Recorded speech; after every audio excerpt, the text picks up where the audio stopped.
नमस्कार, मैं अनुराग कुमार आज आपको लेकर आया हूँ चंपारण के मोतिहारी और मोतिहारी के गांधी मैदान में।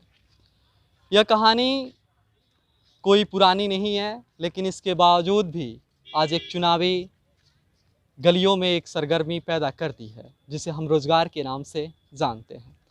हमारे बीच कुछ युवा लोग हैं जो बात करेंगे कि आखिर रोज़गार को चुनावी चकलस के तौर पे क्यों देखा गया, और मैं उनसे पूछूंगा कि आखिर रोज़गार को लेके आपका क्या सोच है, क्योंकि हम देख रहे हैं कि राजनीति में एक तरह से पारी बन गया है। रोज हम अनेक तरह के भावनाओं से, अनेक तरह के चीज़ों के साथ आते हैं, हम अनेक तरह के लुभावने बातें करते हैं और भोली भाली जनता को ठग लेते हैं। लेकिन इस भोली भाली जनता के पास बचता क्या है? सिर्फ और सिर्फ बस और बस उसका कि पछतावा कि काश में उस पर मतलब रोजगारी को लेकर के कोई ध्यान दे ही नहीं रहा है कि बिहार में युवा सबको क्या हुआ। 5 साल में आप देखिए कि मतलब 5 साल में कितना बेरोजगारी बढ़ा है। इसका कोई मतलब इस पे कोई मुद्दा नेता या कोई मंत्री विधायक या एमएलए या एमपी कोई बात कर रहा है इस मुद्दा पे? नहीं। आपने एक चीज़ बात बताई कि शिक्षा को लेके, तो बिहार में कोई शिक्षा कैसा है, कोई जवाब देने के लिए दे सकते हैं? बिहार में शिक्षा कैसा है?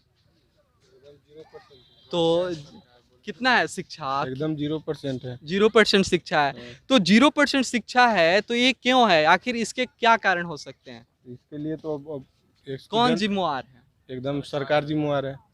सरकार मैं अभी सेना में हूँ। सेना में है। जी हाँ। अच्छा, इतने लोग जो आप यहाँ पे गांधी मैदान में इतने लोगों को देख रहे हैं, आज और बिहार का जो चुनाव है वो बेरोजगारी पे काफ़ी ज़्यादा अभी ट्रेवल कर रहा है, तो इसको आप कैसे देखते हैं एज एक वोटर के तौर पे? बिहार में तो बेरोज़गारी बहुत ज़्यादा बढ़ गई है, क्योंकि यहाँ पे शिक्षक और जिस तरह अभी देखें शिक्षक नियोजन 5 साल में नहीं हुआ।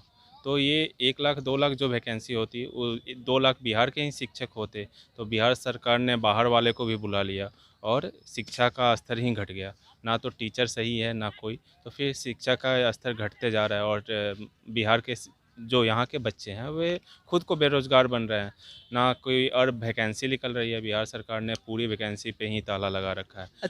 5 साल 6 साल से बिहार इंटर लेवल की जो एग्ज़ाम होनी थी वे आज तक नहीं हुई है, और सारे एग्ज़ाम वही हैं, कोई डेट देता है फिर निरस्त कर देता है। यही तो है बिहार में, और क्या है। अच्छा, बिहार में एक सिस्टम चल रहा है कि आगे पेपर हो रहे हैं, आगे फॉर्म फिलअप हो रहे हैं, उसके बाद बहुत दिन बाद पेपर हो रहे हैं, उसके बाद रिजल्ट आ रहे हैं, रिजल्ट के बाद क्वेश्चन आउट की समस्या आ रही है। बच्चे जिसका रिजल्ट फाइनल हो जा रहा है उनकी ज्वाइनिंग नहीं हो रही है, और अंत में बच्चे कोर्ट तक जाते हैं। ये तो शायद सही है ना? तो आखिर इस कोर्ट तक जाने की प्रक्रिया, मतलब एक नौकरी में एक कोर्ट भी जुड़ गया है, इसको आप लोग कैसे देखते हैं? बिहार की ऐसी कोई भी भर्ती नहीं है जिसमें कोर्ट तक मामला ना हो, चाहे किसी भी तरह की एग्ज़ाम हो, और हर जगह यहाँ पे दलाल जुड़े हुए हैं। कोई भी एग्ज़ाम हो, बिहार पुलिस दरोगा में भी पेपर लीक हो जाता है। तो बिहार सरकार जो है अपने आप को जो कहती है कि मैं स्वच्छ एग्ज़ाम लेता हूँ, बिहार दरोगा का 3 बार एग्ज़ाम करा, ये 3 बार बिहार दरोगा नहीं, अभी जो बिहार एसएससी बिहार एसएससी का 3 बार एग्ज़ाम करवाए। टीचर बिहार एसटीईटी का इसने 3 बार एग्ज़ाम करवाया। 28 जनवरी, फिर एक जो उसमें क्वेश्चन यानी आउट हुआ, फिर उसका फरवरी में एग्ज़ाम लिया, फिर अभी लिया, वहाँ भी क्वेश्चन आउट हो रहे हैं। तो बिहार सरकार अपने को नकम्मा हो रखी है, ये कुछ नहीं कर पा रही है। अच्छा, अभी आप तेजस्वी यादव जो रोजगार को बहुत बड़ा मुद्दा बना है, इसमें आप कितना विश्वास जता रहे हैं? क्या सही है सब गवर्नमेंट वहीं है आएगी, पहले अपना घर बसाएगी फिर दूसरे का देखेगी। कुछ नहीं होने वाला है बिहार में, क्योंकि यहाँ की सिस्टम ही करप्ट हो चुकी है। लेकिन वो तो कह रहे हैं, वो तो पूरा क्लासिफाइड करके बता दिए हैं कि आप में इतना इलेक्ट्रॉनिक इंजीनियरिंग में इतना फील्ड बाकी है, मेडिकल में इतना है, प्रोफेसर एडमिनिस्ट्रेटिव में इतना है, सब कुछ में उन्होंने एक खाका खींचा है। तो लेकिन अगर कल उनकी गवर्नमेंट आती है तो फिर आपके पास एक रहेगा ना कि आखिर इसमें भर्ती क्यों नहीं हो रही है। और एक 4 साल पहले उनकी सरकार नहीं आई थी? आज से 4 साल पहले नीतीश और आरजेडी दोनों साथ थे। क्या किया उन्होंने?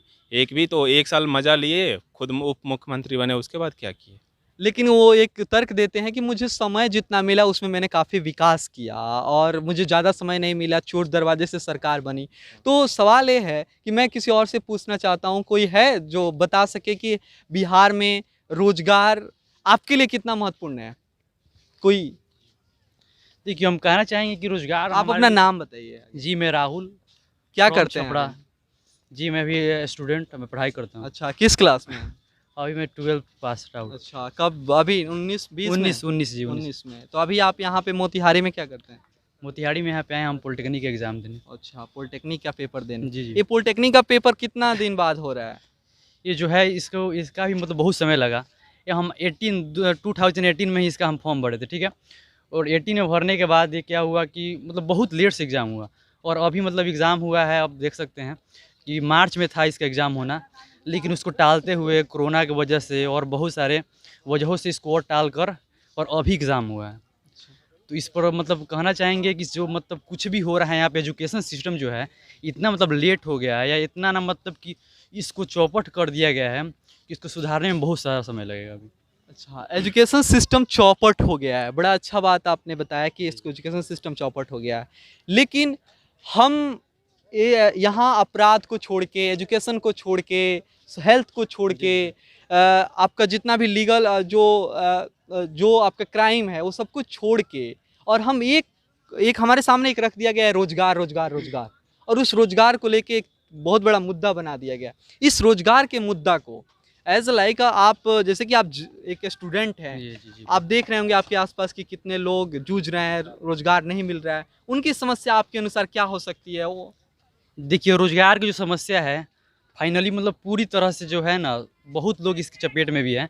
और रोज़गार एक मतलब है कि एक टॉपिक बन गया है, जो भी सरकारें आ रही है और बोल रही है कि हम रोज़गार बहुत देंगे। ऐसा बहुत से मसले जो हैं मतलब चलते आ रहे हैं और पहले से भी, लेकिन कुछ भी ऐसे देखने को नहीं मिल रहा है। अभी जितना भी आप बिफोर 10 इयर्स देख लीजिए, रोज़गार का मामला वही है, अभी वही है।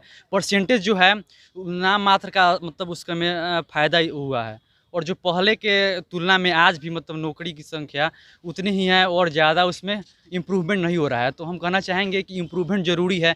कोई भी सरकार आए उससे हमको कोई लेना देना नहीं है, सिर्फ रोज़गार मिले और तरक्की हो और इम्प्रूवमेंट हो, बस यही हम चाहेंगे। अच्छा, तो अभी आप वोट डालते हैं? जी नहीं, बिल्कुल, अगर डालेंगे तो ये पहला होगा, और हम चाहेंगे कि जो ये वोट हो, या जो वोट दें हम, इसमें मतलब सभी देखें वहाँ पे कि जो इसका रोज़गार और हर क्षेत्र को हम देख कर मतलब वोट दें, ना कि जाति, धर्म और समुदाय को लेकर वोट दें। इसमें अहम भूमिका होगी अब सभी लोगों के लिए। ओके, धन्यवाद आप बात करने के लिए।